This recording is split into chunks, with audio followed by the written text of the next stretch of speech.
नमस्कार। प्राइम समाचारमा स्वागत छ। म संगीता कटुवाल।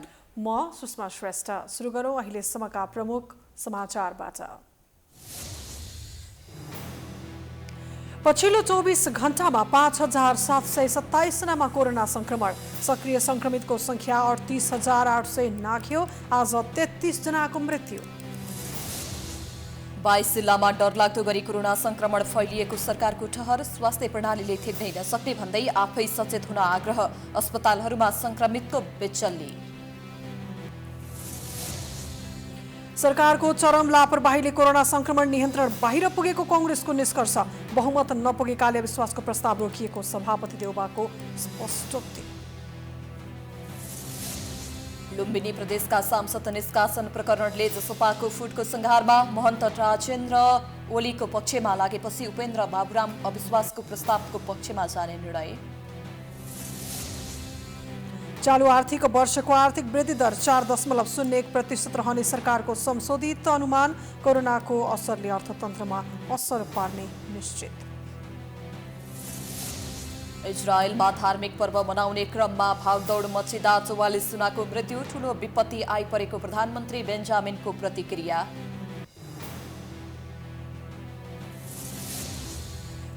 र नेपालमा कोरोना भाइरसको दोस्रो लहर व्यापक रूपमा फैलिएपछि नेपाल क्रिकेट संज्ञानद्वारा सबै खाले प्रतियोगिताहरू स्थगित।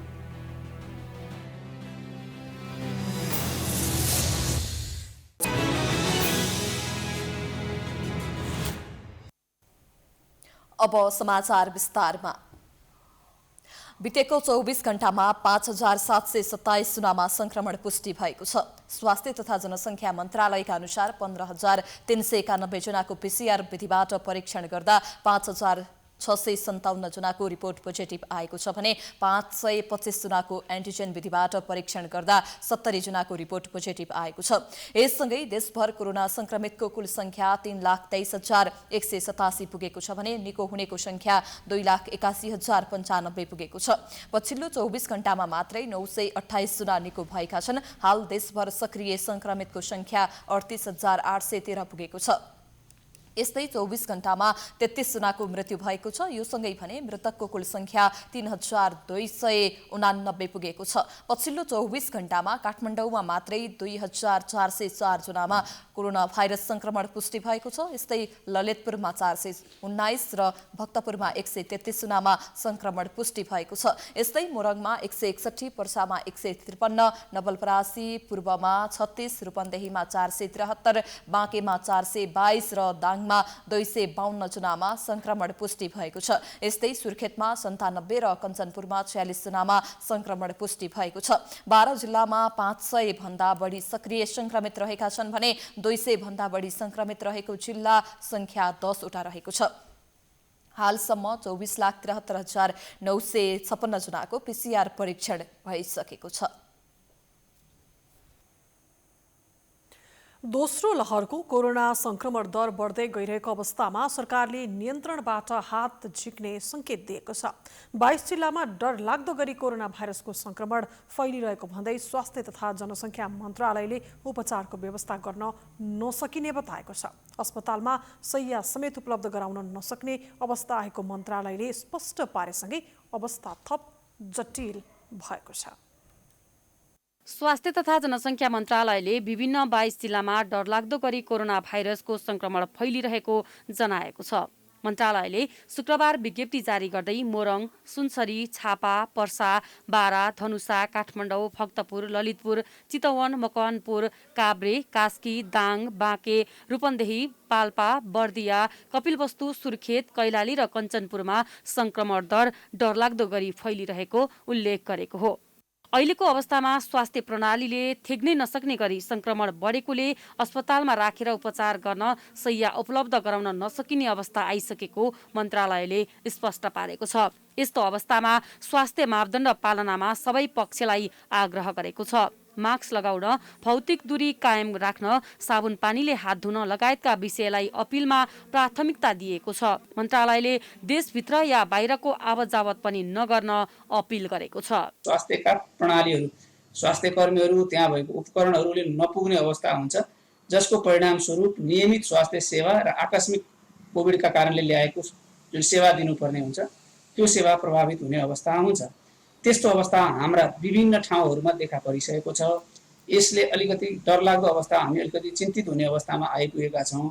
हामीसँग आज पनि अस्पतालमा प्रभावकारी उपायहरू छैनन्। मन्त्रालयले भने जस्तै गरी कोरोना लागेको बिरामी होस् वा अन्य बिरामी अहिले काठमाडौँ उपत्यकाका अस्पतालमा बेड पाउन धौधौ छ।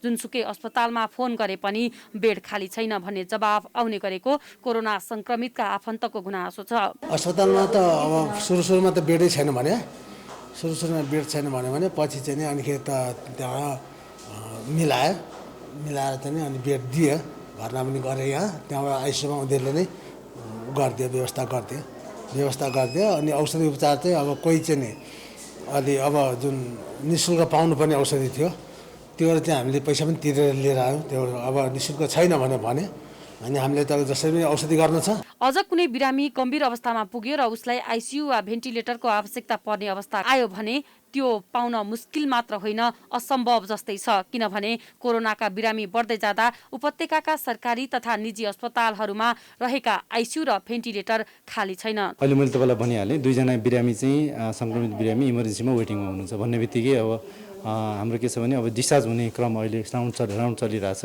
होइन। केही बिरामी डिस्चार्ज हुनुभयो भने उहाँहरूलाई अकोमोडेट गर्छौँ र फेरि अब बाहिरबाट कोही आयो भनेदेखि हामीले इमर्जेन्सीमा राखेर वेट गराएर त्यसपछि चाहिँ भर्ना गर्छौँ। यसो भन्दाखेरि ठ्याक्कै अहिले अब 10 जना बिरामी आउनु भने हामीले चाहिँ अकोमोडेट गर्न सक्दैनौँ। त्रिवी शिक्षण अस्पतालका कोभिड व्यवस्थापन समितिका सदस्य एवं छातीरोग विशेषज्ञ डाक्टर निरज बमले सबै बेडका बिरामी भरिएकोले नयाँ बिरामी भर्ना गर्न नसकिने अवस्था भएको बताउनु भएको छ। अहिले तत्कालको लागि चाहिँ हामीसँग इमर्जेन्सी कोभिड इमर्जेन्सीमा पनि बिरामीहरू पुरिराख्नु भएको छ भर्ना हुनलाई, सही नभएर नै। र हामी राउन्ड लिँदैछौँ, केही बेडहरू क्रिएट हुन्छ कि भनेर कोसिस गर्दैछौँ होइन। सही केही स्थिर बिरामीहरूलाई, सन्चो हुन लागेको बिरामीहरूलाई अनुरोध गरेर उहाँहरूलाई घरमा बसिदिनुहोस् भनेर, त्यसपछि ती बाँकी रहेकाहरूमा अलि लक्षण भएका र अलि एक्टिभ र अलि सिरियस खालका बिरामीहरूलाई भर्ना गर्न सकिन्छ कि भनेर म भर्खरै कोभिड इमर्जेन्सीबाट र त्यो बिल्डिङमा पनि हेरेर आएको छु र यता पनि अहिले भर्खरै हेर्दैछु। सरकारी वा स्वास्थ्य विज्ञान प्रतिष्ठान मार्फत काठमाडौँमा अस्पतालहरूमा जम्मा 85 वटा आइसियु र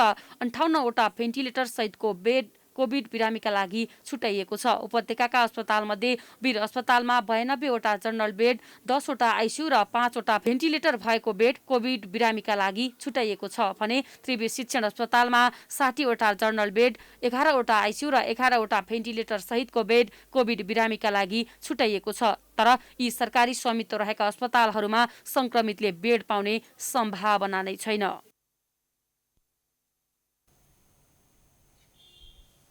अहिले कोरोना संक्रमणले सबैभन्दा धेरै प्रभावित बनेको छ बाँकीको नेपालगञ्ज। त्यहाँ रहेको भेरी अस्पताल स्थित कोभिड उपचार केन्द्र संक्रमितले भरिभराउ छ। अस्पतालको क्षमताले भ्याएको छैन। उपचार गराउन आएका संक्रमित आँखै अगाडि अरू संक्रमितको मृत्यु भएको देखेर आत्तिने गरेका छन्। कोरोना संक्रमित संगीता चौधरी, उनी अहिले बाँके स्थित भेरी अस्पतालको कोभिड उपचार केन्द्रमा उपचार गराइरहेकी छिन्। तर अस्पतालमा संक्रमितको संख्या दिन प्रतिदिन बढिरहेका छन् भने अस्पतालको क्षमता र जनशक्ति नपुगेर उपचार प्रभावित भएको चौधरी बताउँछिन्। अवस्था चाहिँ एकदमै नाजुक छ हैन। मान्छे बढेको बढी छ तर मेन पावर कम छ। स्टाफ नर्सहरू डाक्टरहरू आफै नै बिरामी हुनुहुन्छ बिचरा, उहाँहरूलाई पनि के दोष दिनु र। तर पनि खटिराख्नु भएको छ। उहाँहरू एकदमै ठुलो प्रयासमा हुनुहुन्छ। एकदमै खटेर सेवा चाहिँ गरिराख्नु भएको छ, नगरेको होइन। तर अब बाहिरबाट आएको पेसेन्टहरूलाई चाहिँ गाह्रो छ। अस्पतालमा खाना बस्न त समस्या छ नै, अस्पतालमा उपचाररत संक्रमितहरूको मृत्यु भइरहेको आफ्नै आँखाले देख्दा उनी आत्तिएकी छिन्। यहाँ एकदम धेरै दिन प्रतिदिन बढिरहेको छ र मृत्यु दर पनि बढिरहेको छ। उहाँहरू के अरे एकदम धेरै मान्छे मरेको देख्दा पनि आफूलाई पनि अलिकति हतोत्साहित हुँदो रहेछ। एउटै रुममा बसिरहेको छ, त्यही रुममा बसिरहेको ओल्नो पल्नो बेडको मान्छेहरू बित्दाखेरि चाहिँ आफूलाई नमजा हुन्छ, मनोबल कमजोर हुन्छ। म पनि कतै मर्ने त होइन भन्ने खालको एउटा सानो मन हुन जान्छ। चौधरी त प्रतिनिधि पात्र मात्रै हुन्। उनी जस्ता सयौं संक्रमित अहिले भेरी अस्पतालमा उपचार गराइरहेका छन्। कोरोना संक्रमणको दोस्रो लहरले बाँकेको नेपालगञ्जलाई चपेटामा पारेको छ। सीमावर्ती सहरका घर घरमै संक्रमित बढिरहेका छन्। प्रत्येक दिन परीक्षण गरिएका स्वाबका नमूना मध्ये 80% सम्ममा संक्रमण पुष्टि भइरहेको छ। दिनहुँ ठूलो संख्यामा संक्रमित थपिन थालेपछि यहाँका सरकारी र निजी अस्पतालले बिरामीको चाप थेग्न सकेका छैनन्। अधिकांश संक्रमित होम आइसोलेसनमा छन्। अब बिरामीको चाप बढेसँगै अब जटिल प्रकारका बिरामीहरू पनि भर्ना हुने दर चाहिँ बढिरहेको छ। बाँकी मात्र नभएर विभिन्न जिल्ला तीनवटै प्रदेशका विभिन्न ठाउँबाट कम्प्लिकेटेड केसहरू चाहिँ आएर भर्ना हुनुहुन्छ। अब आउने बेला धेरै केसहरू चाहिँ जटिलता लिएर नै आइराख्नु भएको हुन्छ। धेरै कतिपय केसहरू अब सुरुमै आएको केसहरूमा चाहिँ एकदम इम्प्रुभमेन्ट चाहिँ राम्रो छ।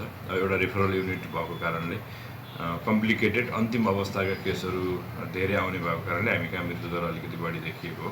कोभिडको उपचारका लागि अक्सिजन सहितका वार्ड भनेर भेरी अस्पतालमा जम्मा 142वटा बेड छुट्याइएको थियो। अहिले 200 पुर्याउँदा पनि बेड पुगेको छैन। सर्वसाधारणले समयमा स्वास्थ्य मापदण्ड पालना नगरेका कारण स्थिति भयावह बनेको जिल्ला जनस्वास्थ्य कार्यालयको ठहर छ। जिल्ला स्वास्थ्य कार्यालय सबैसित समन्वय गर्ने चेतनाका चाहिँ कुराहरूलाई सबैसित समन्वय गरेर अगाडि बढाइरहेको अवस्था हो। माइकिङ गर्ने विभिन्न यो वडा नगरपालिकाका लगायत विभिन्न जिल्लाहरूमा सबैलाई कार्य विभाजन गरेर चेतनाका कुराहरू अगाडि बढाइरहेको अवस्था चाहिँ हो। जनताले यसलाई मानेको छैन। जानेको मान्छेले यो सचेतनाका जुन जनस्वास्थ्य मापदण्डहरूलाई मानेको छैन। जहाँ गाउँका जनताले अलिकति कम जानेका छन् त्यहाँ मानेका छन् हेर्नुहोस् होइन। त्यसैले यति यो सबैले गरिदिएको खण्डमा व्यवहार खास गरी परिवर्तन चाहिँ भएको छैन। मास्क त प्रायः लाउँछन्। अहिले मास्क लाउने प्रवृत्ति अलिकति बढेको छ। यसैबीच नेपालगञ्ज उपमहानगरपालिकाले नेपालगञ्जको रामलीला मैदान स्थित तालिम केन्द्रमा 50 शय्याको अक्सिजन सहितको आइसोलेसन केन्द्र तयार पारेको छ। उपमहानगरपालिकाका कार्यवाहक नगर प्रमुख उमा थापा मगरले बिहिबारदेखि कोभिडका बिरामीहरूको उपचार सुरु गर्ने गरी आइसोलेसन केन्द्र तयार पारिएको हो। भेरी अस्पतालको प्रत्यक्ष निगरानीमा उपमहानगरपालिकाले आइसोलेसन वार्ड सञ्चालन गर्न लागेको कार्यवाहक नगर प्रमुख मगरले जानकारी दिनुभयो। उपमहानगरपालिकामा अहिले आफ्नै स्वास्थ्यकर्मीहरू छन्। 23वटै वार्डमा हाम्रो 3 जना भन्दा बढीको दरले चाहिँ स्वास्थ्यकर्मी साथीहरू हुनुहुन्छ र सँगसँगै हाम्रो शाखामा पनि स्वास्थ्यकर्मीहरू हुनुहुन्छ। र अहिलेको यो जनशक्तिको जुन अभावहरूको कुरा आइरहेको छ यसलाई मध्यनजर गरेर नेपालगञ्ज उपमहानगरपालिकाले जनशक्ति पूर्ति पनि गरेको छ।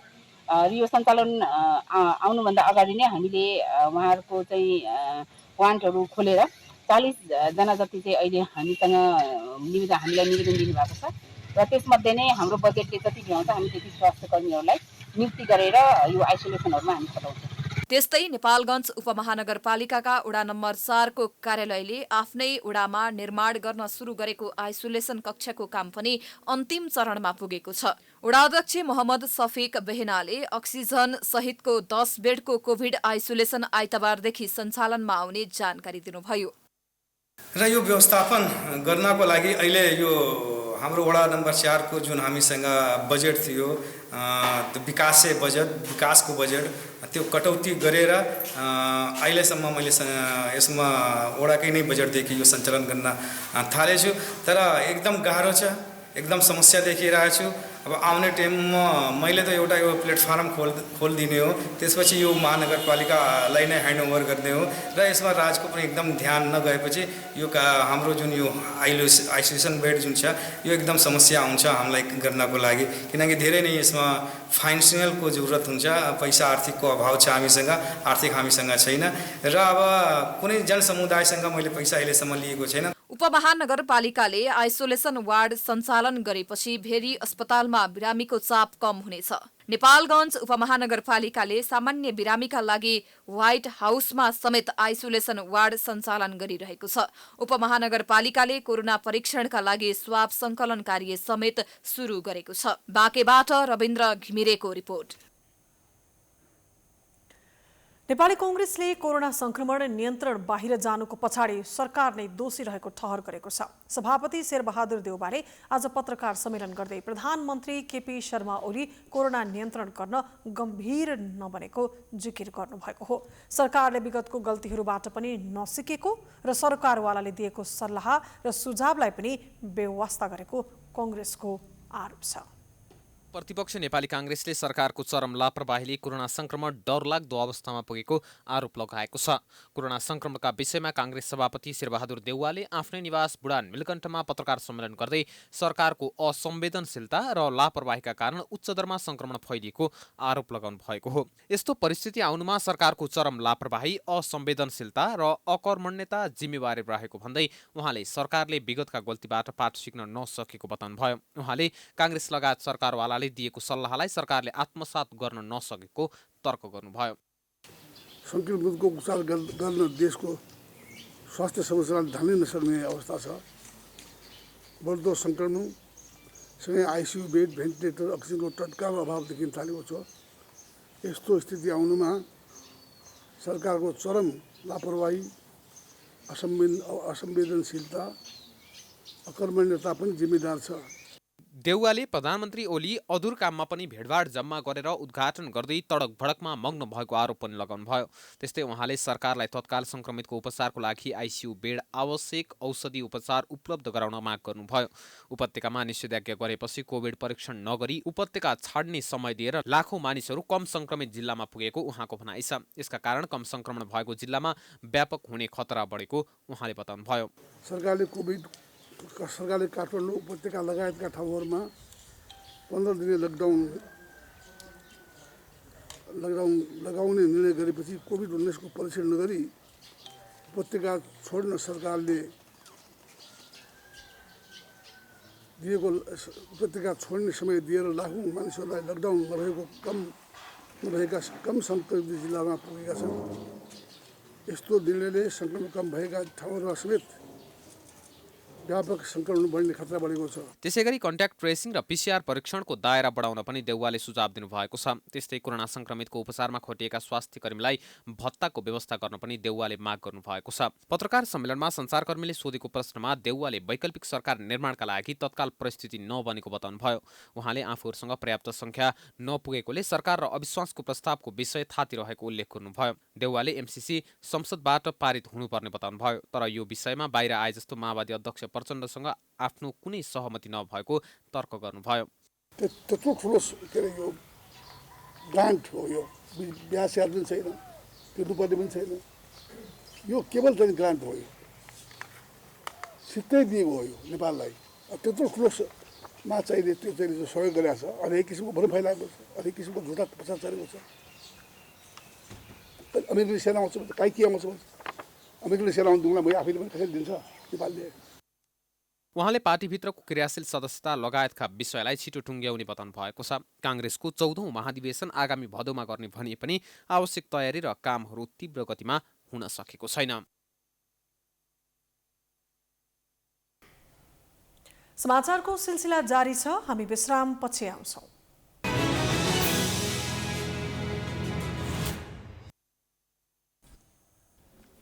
विश्रामपछि स्वागत छ। अब बाँकी समाचार। काठमाडौँ उपत्यकामा अत्यावश्यक बाहेकका सेवा र यातायात बन्द हुने गरी जारी गरिएको निषेधाज्ञाको आदेशको दोस्रो दिन पनि अत्यावश्यक काम बाहेकका गतिविधि रोकिएका छन्। निषेधाज्ञा पालना गराउन काठमाडौँको चोक चोकमा प्रहरी परिचालन गरिएको छ। आदेश अनुसार सबै प्रकारका सभा सम्मेलन, गोष्ठी, तालिम, seminar, cinema hall, party palace, swimming pool, shopping mall, मनोरञ्जन स्थल, सैलुन, ब्युटी पार्लर, जिमखाना समूहमा खेलिने खेलकुद, पुस्तकालय, संग्रहालय, चिडियाखाना आदि बन्द छन्। कोरोना महामारी रोकथाम तथा नियन्त्रणका लागि 15 जिल्लामा पूर्ण र 3 जिल्लामा आंशिक निषेधाज्ञा लगाइएको छ। सबैभन्दा बढी प्रभावित भएको बाँके जिल्लाले वैशाख 13 गतेबाट निषेधाज्ञाको आदेश जारी गरेको थियो। सुर्खेत जिल्लाले वैशाख 14 गतेदेखि 21 गतेसम्म निषेधाज्ञा लगाएको छ। काठमाडौँ, भक्तपुर र ललितपुरमा बिहिबारदेखि वैशाख 22 गतेसम्म निषेधाज्ञा छ। पाल्पामा पनि निषेधाज्ञा जारी गरिएको छ भने सल्यानमा 19 गते बिहान 6 बजेदेखि आदेश जारी गरिएको छ। त्यस्तै कास्की, कैलाली, पर्सा, कञ्चनपुर, दाङ, रूपन्देही, सल्यान र सुनसरी जिल्लामा पनि निषेधाज्ञा लागू भएको छ। आन्तरिक र अन्तर्राष्ट्रिय तर्फका उडानमा निषेध नगर्दा त्रिभुवन विमानस्थलमा भिडभाड बढेको छ। यात्रुहरूले जनस्वास्थ्यका मापदण्ड पालना नगर्दा कोरोना संक्रमणको जोखिम बढेको छ। न यात्रुले मापदण्ड पालना गरेका छन्, न विमानस्थलले पालना नै गराउन सकेको छ। सरकारले उपत्यका सहित देशका 1 दर्जन बढी जिल्लामा निषेधाज्ञा जारी गरेको छ, तर आन्तरिक र अन्तर्राष्ट्रिय हवाई उडान चाहिँ यथावत छ, जसले गर्दा विदेशबाट नेपाल आउने र विदेश जानेको लर्को उत्तिकै छ।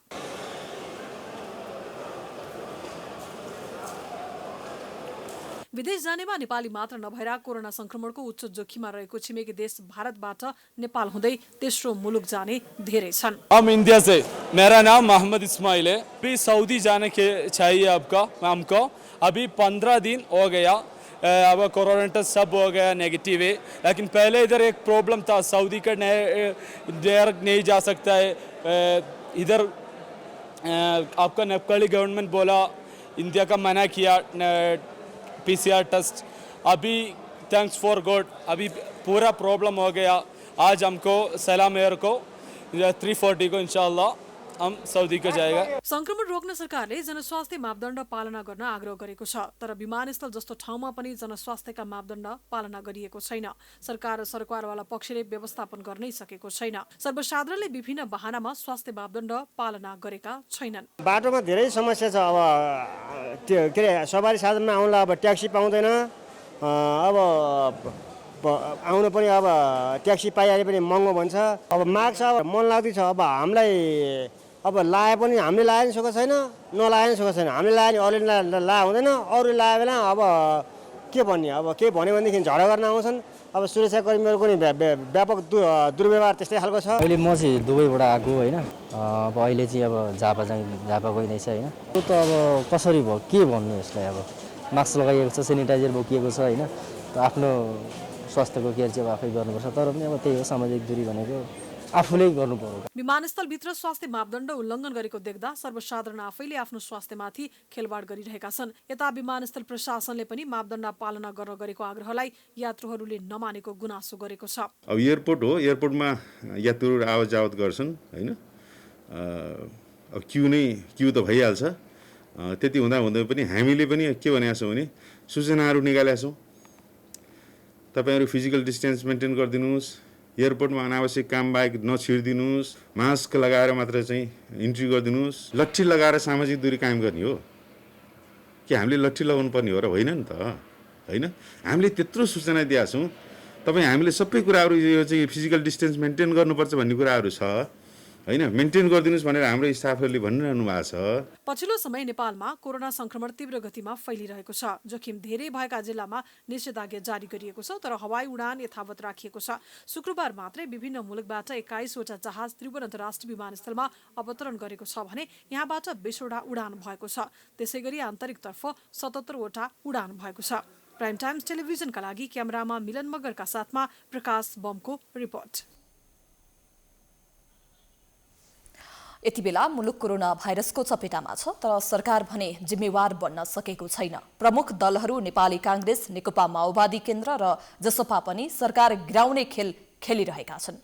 प्रमुख दलहरूलाई नागरिकले भोग्नु परेको समस्याप्रति मतलब छैन। सरकारले समेत सर्वसाधारणको दैनिक कसरी चलिरहेको छ, निषेधाज्ञाले के कस्ता असर गरेको छ भन्ने कुरामा ध्यान दिन सकेको छैन। संक्रमणको दोस्रो लहरले विकराल रूप लिए पनि उपचार र नियन्त्रणको लागि राष्ट्रिय सहमति जुट्न सकेको छैन। बरु उल्टै राजनीतिक दलहरू संघ र प्रदेशमा नयाँ सत्ता समीकरण गर्ने दाउमा तल्लीन देखिन्छन्। संघीय सरकारलाई हटाउन नेपाली कांग्रेस, नेकपा माओवादी केन्द्र र जसपाको एउटा समूह क्रियाशील छ। जसपाको आन्तरिक विवादले अविश्वासको प्रस्ताव तयार भने भइसकेको छैन। एकातिर मुलुकवासीहरू आधारभूत उपचार र खोपबाट वञ्चित छन् भने अर्कोतिर निषेधाज्ञाले रोजगारीका अवसर घटाइदिएको छ। सरकारले सबै नागरिकलाई कोरोना भाइरस विरुद्धको खोप लगाउने घोषणा गरे पनि हालसम्म 6% अर्थात् 20-21 लाखले मात्र खोप लगाउन पाएका छन्। बाँकी नागरिकलाई पहिलो र दोस्रो डोज कहाँबाट कसरी ल्याउने भन्ने टुङ्गो लाग्न सकेको छैन। दिनहुँ कोरोना भाइरसबाट संक्रमित र मृत्यु हुनेहरूको संख्या ज्यामितीय रूपमा बढ्दा पनि सत्ता र विपक्षमा रहेका दलहरू एक आपसमा बसेर छलफल गरेको पाइँदैन। अहिलेकै दरमा संक्रमण फैलिँदै गएमा भोलिको दिनमा देशमा ठूलो संकट आउन सक्ने त्रासले आम मानिसहरू चिन्तित छन्। यसले त राम्रो दृष्टिमा त कसैले नै देखेको छैनन्। खास हेरेर सोच्ने हो भने के चाहिँ हेरेका छन् र के चाहिँ राम्रो छ र आखिर के चाहिँ गरेछ सरकारले? गरेको केही पनि छैन। मर्ने मरेको छन्, बाँच्ने बाँचेको छन्। अब लागिरहेछ अहिले कोरोना भेट्ने र धनुनीले बाँचिरहेको छन्, नहुने मरिरहेको छ। यस्तो यतिखेर कोरोनाको उपचारमै राज्यको सम्पूर्ण ध्यान केन्द्रित हुनुपर्नेमा सरकार पनि अन्योल र अनिर्णित भएको आभास मिलेको छ। संक्रमण रोक्न चाल्नुपर्ने कदम र पूर्व तयारीमा सरकार पुरै उदासीन भएको देखिन्छ।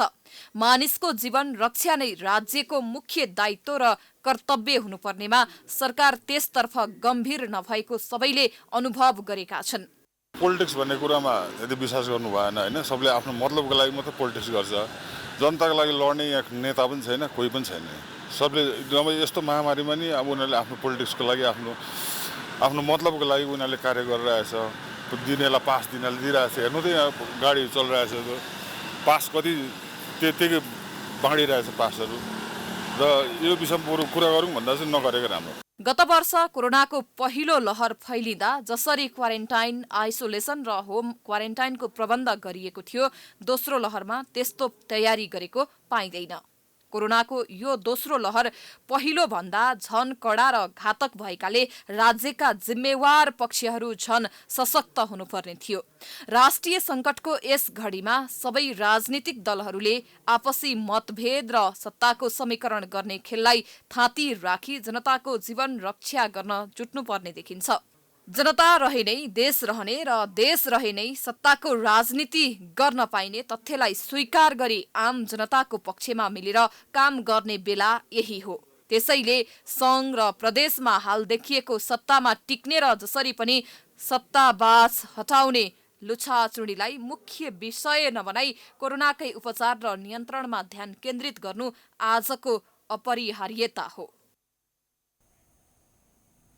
जनता समाजवादी पार्टी विभाजनको डिलमा पुगेको छ। पार्टी व्हिप उल्लङ्घन गरी मुख्यमन्त्री शङ्कर पोखरेल नेतृत्वको सरकारमा सहभागी भएका 4 मन्त्रीलाई सांसदबाट कारबाही गरेपछि जसपाको विवाद उत्कर्षमा पुगेको हो। बाबुराम, उपेन्द्र र महन्त राजेन्द्र पक्षबीचको विवादले पार्टी नै फुटको अवस्थामा पुगेको हो। लुम्बिनी प्रदेशमा मुख्यमन्त्री शङ्कर पोखरेल विरुद्ध नेपाली काङ्ग्रेस, नेकपा माओवादी केन्द्र र जसपाले संयुक्त रूपमा अविश्वासको प्रस्ताव दर्ता गरेका थिए। तर अविश्वासको पक्षमा रहेको जसपाका सांसद नै मुख्यमन्त्री शङ्कर पोखरेल नेतृत्वको सरकारमा सहभागी भए। सांसदहरूले पार्टीको व्हिप उल्लङ्घन गरेको विषयले जसपामा तीव्र बहस निम्त्यायो। जसपाको बाबुराम उपेन्द्र समूहले सांसदहरूको यो कदमको चर्को विरोध गर्यो। अन्ततः जसपाले लुम्बिनी प्रदेश सरकारमा मन्त्री रहेका ती सांसदहरूलाई कारवाही गर्यो। सांसदहरूलाई कारवाही गर्ने कदमबाट जसपा विभाजनको डिलमा पुगेको छ।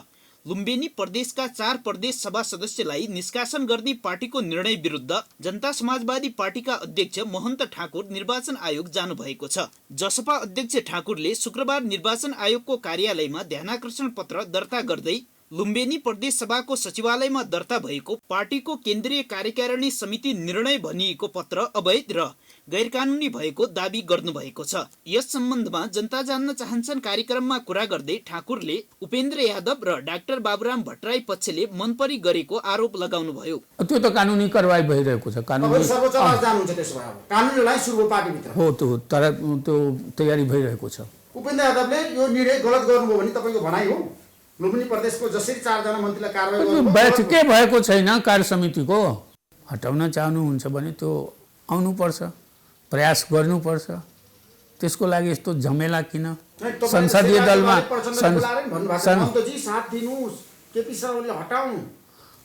मैले उहाँलाई पनि त्यही भनेको छु। मेरो प्राथमिकता त्यसमा छैन। तपाईँहरू गर्नुहोस्, तपाईँले गर्न चाहनुहुन्छ भने तपाईँहरूको काम हो।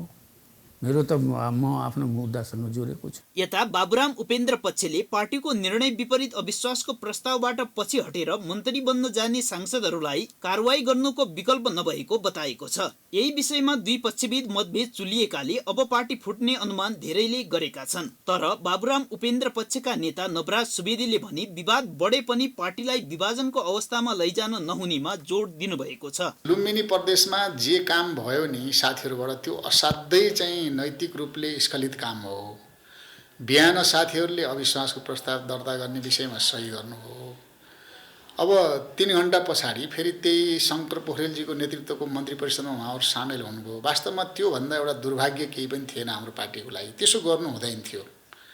त्यसो गरेपछि के हो भने स्वाभाविक रूपले अब त्यहाँ चाहिँ कारबाहीको प्रक्रिया एउटा चाहिँ प्रदेशले अगाडि बढाइसकेपछि केन्द्रले त्यसलाई अनुमोदन गर्नै पर्थ्यो। त्यसकारणले यतिकै आधारमा पार्टी फुट्नुपर्छ भन्ने मलाई लाग्दैन। मलाई विश्वास के छ भने बसेर समीक्षा गर्दाखेरि यो विषय हल हुन्छ, पार्टी फुट्न जरुरी छैन। कारवाहीमा परेका मन्त्रीहरूले चाहिँ आफूहरूको हस्ताक्षरको दुरुपयोग गरेर अविश्वासको प्रस्तावमा प्रयोग गरेको आरोप लगाएका छन्। आफूहरूमाथि गरिएको कारवाही नै अवैधानिक भएको उनीहरू बताउँछन्। पार्टीले कारवाही गरे हैन, जनता समाजवादी पार्टीले कारवाही गरे हैन, कारवाही पनि हैन, त्यो फर्जी तरिकाले केही मान्छेहरूले चोर बाटो प्रयोग गरेर अनि भन्छन् यहाँ कार्यकारिणीको बैठक बसेको भन्छन्। त्यो बैठक बसेको पनि हैन, त्यो अनावश्यक ढङ्गले गलत ढङ्गले त्यसको प्रचार मात्रै गरे हो। त्यसले गर्दा त्यो कारवाही कुनै मान्य छैन, वैधानिकता त्यसमा छैन। यो उपेन्द्र यादवले घर घर गएर प्रदेश केन्द्रीय कार्यकारिणी समितिको बैठक नबसेको अवस्थामा झुटा आश्वासन कृत्य हस्ताक्षर गराएर घर घरमा गएर व्यक्तिलाई डराई धम्काई गराएर कृत्य हस्ताक्षर गराएर उहाँले पठाउने अधिकार उहाँलाई छैन, उहाँको हामीले मान्दैनौँ। त्यसको लागि हामी सर्वोच्चमा ऋण दायर गर्न 4 जना आएका छौँ। कस्तो हस्ताक्षर हो भने त्यति बेला केही प्रयोजनको लागि तपाईको राखिएको हस्ताक्षरले नै उनीहरूले प्रयोग गरेका हुन् र त्यहाँ कतिपय तपाईको गल्ती छ। अहिले त्यो हस्ताक्षर भिडाउने हो भने हाम्रो भिड्दैन, त्यो चाहिँ हाम्रो इभेन नागरिकताको हस्ताक्षर हेर्नुस् या अरू कागजहरूमा जहाँ हामी साइन गर्छौँ त्यो हेर्नुस्, त्यो हाम्रो साइन मिल्दैन त्यहाँ। जसपाको लुम्बिनी प्रदेशमा मात्र नभई केन्द्रमा पनि विवाद चुलिएको छ। केपी ओली नेतृत्वको सरकार हटाएर नयाँ बनाउने विषयमा पनि दुई पक्ष विभाजित छन्। कार्यकारिणी समितिका बहुमत सदस्यहरूले प्रधानमन्त्री ओली विरुद्ध आउने अविश्वासको प्रस्तावको पक्षमा उभिने निर्णय गरेका छन्। 14 वैशाखमा बसेको बैठकले अविश्वासको प्रस्तावको पक्षमा उभिने निर्णय गरेको हो। बाबुराम उपेन्द्र पक्षले गरेको उक्त निर्णय पनि अवैधानिक भएको महन्त राजेन्द्र पक्षको जिकिर छ। प्राइम टाइम्स टेलिभिजनका लागि क्यामेरामा अर्जुन भण्डारीको साथमा प्रकाश जोशी, काठमाडौँ। समाचारको सिलसिला अझै जारी छ, हामी विश्राम पछि आउँछौँ।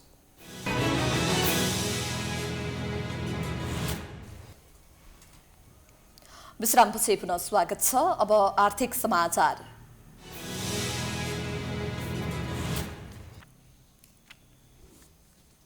सरकारले चालू आर्थिक वर्ष 2077-78 को आर्थिक वृद्धि दर 4.01% रहने संशोधित अनुमान गरेको छ। शुक्रबार चालू आर्थिक वर्षको राष्ट्रिय लेखा तथ्याङ्क सार्वजनिक गर्दै केन्द्रीय तथ्याङ्क विभागले यस्तो अनुमान गरेको हो। चालू आर्थिक वर्षको बजेटले आर्थिक वृद्धि दर 7% हाराहारी रहने अनुमान गरेको थियो। तर कोरोना महामारीको बढ्दो संक्रमणको बीच वृद्धि दर केही खुम्चन जाने अनुमान सरकारले गरेको हो। विभागका अनुसार अहिले विश्वमा देखिएको कोभिड-19 को महामारीको असर न्यून गर्न अवलम्बन गरिएको आन्तरिक तथा बाह्य प्रयासको प्रभाव अर्थतन्त्रमा प्रत्यक्ष देखिनेछ। तर यसको असर कति गहिरो रहनेछ भन्ने अनुमान भने अहिले गर्न नसकिएको विभागले जनाएको छ। विभागले चैत मसान्तसम्मको तथ्याङ्कका आधारमा यो अनुमान सार्वजनिक गरेको हो।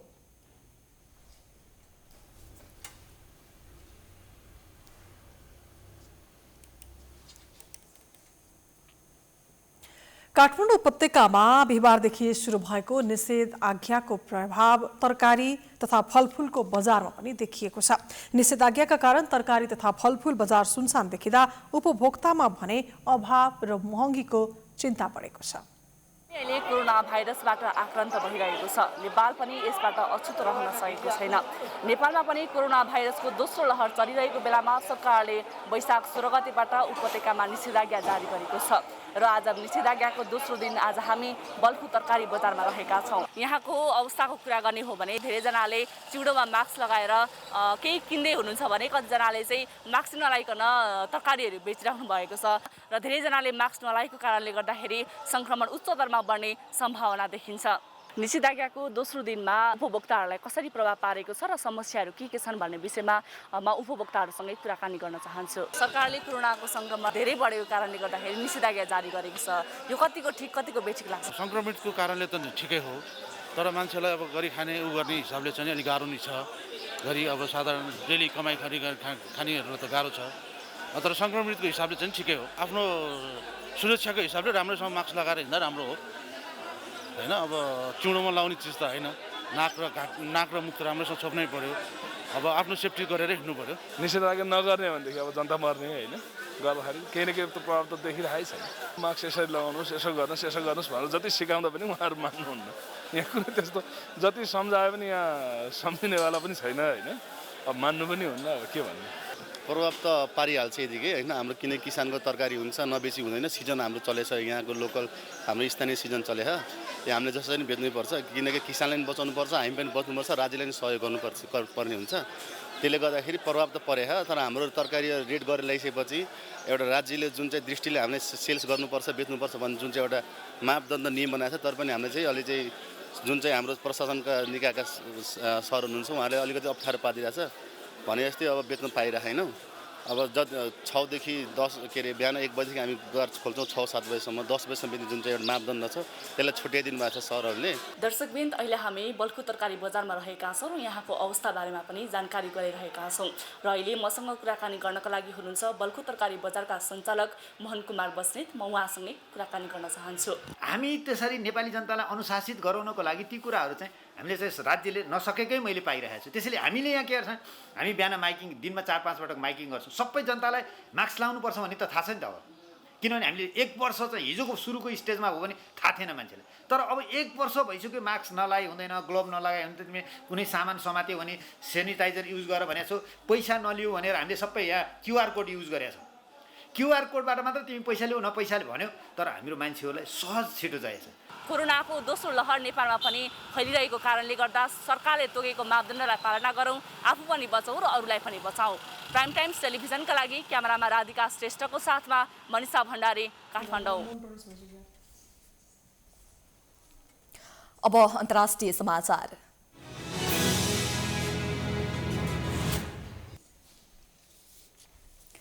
इजरायलमा धार्मिक पर्व मनाउने क्रममा भागदौड मचिँदा दर्जनौको मृत्यु भएको छ। बिहिबार उत्तर पूर्वी इजरायलमा यहुदीहरूको पर्व मनाउने क्रममा मचिएको भागदौडमा कम्तीमा 44 जनाको मृत्यु भएको हो। प्रधानमन्त्री बेन्जामिन नेतान्याहुले उक्त घटनालाई ठूलो विपत्तिका रूपमा व्याख्या गरेका छन्।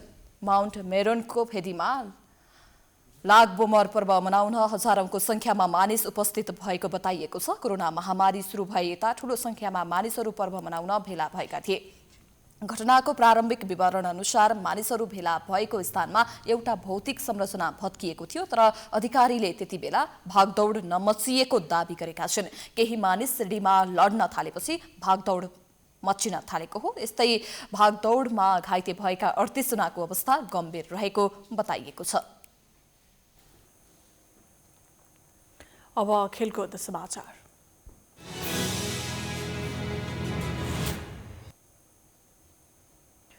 नेपालमा कोरोना भाइरसको दोस्रो लहर व्यापक रूपमा फैलिएपछि नेपाल क्रिकेट संघ क्यानले सबै खाले प्रतियोगिताहरू स्थगित गरेको छ। क्यानले आफ्ना प्रस्तावित राष्ट्रिय प्रतियोगिताहरू लगायत जिल्ला छनौट र त्रिपक्षीय सिरिज तत्कालका लागि स्थगित गरेको हो। क्यानले विज्ञप्ति जारी गर्दै अर्को सूचना जारी नहुँदासम्मका लागि सबै प्रतियोगिता स्थगित भएको जानकारी गराएको हो।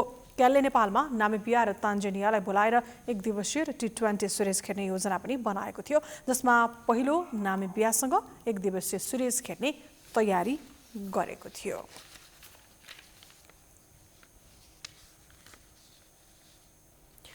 यो सँगै हामी समाचारको अन्त्यमा आइपुगेका छौँ। जाँदा जाँदै प्रमुख समाचार पुनः एकपटक। पछिल्लो 24 घण्टामा 5727 जनामा कोरोना संक्रमण। सक्रिय संक्रमितको संख्या 38800 नाघ्यो। आज 33 जनाको मृत्यु। 22 जिल्लामा डरलाग्दो गरी कोरोना संक्रमण फैलिएको सरकारको ठहर। स्वास्थ्य प्रणालीले थेग्नै नसक्ने भन्दै आफै सचेत हुन आग्रह। अस्पतालहरूमा संक्रमितको बिचल्ली। सरकारको चरम लापरवाहीले कोरोना संक्रमण नियन्त्रण बाहिर पुगेको कांग्रेसको निष्कर्ष। बहुमत नपुगेकाले अविश्वासको प्रस्ताव रोकिएको सभापति देउबाको स्पष्टोक्ति। लुम्बिनी प्रदेशका सांसद निष्कासन प्रकरणले जसपाको फुटको संघारमा गठबन्धन राजेन्द्र ओलीको पक्षमा लागेपछि उपेन्द्र बाबुराम अविश्वासको प्रस्तावको पक्षमा जाने निर्णय। चालू आर्थिक वर्षको आर्थिक वृद्धि दर 4.01% रहने सरकारको संशोधित अनुमान। कोरोनाको असरले अर्थतन्त्रमा असर पार्ने निश्चित। इजरायलमा धार्मिक पर्व मनाउने क्रममा भागदौड मचिँदा 44 जनाको मृत्यु। ठूलो विपत्ति आइपरेको प्रधानमन्त्री बेन्जामिनको प्रतिक्रिया। र नेपालमा कोरोना भाइरसको दोस्रो लहर व्यापक रूपमा फैलिएपछि नेपाल क्रिकेट संज्ञानद्वारा सबै खाले प्रतियोगिताहरू स्थगित।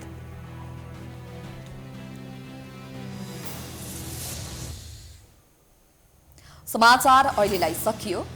यसपछिको प्रस्तुति जनता जान्न चाहन्छन् ऋषि धमलाको साथमा। हेर्दै गर्नुहोला प्राइम टाइम्स टेलिभिजन। नमस्कार।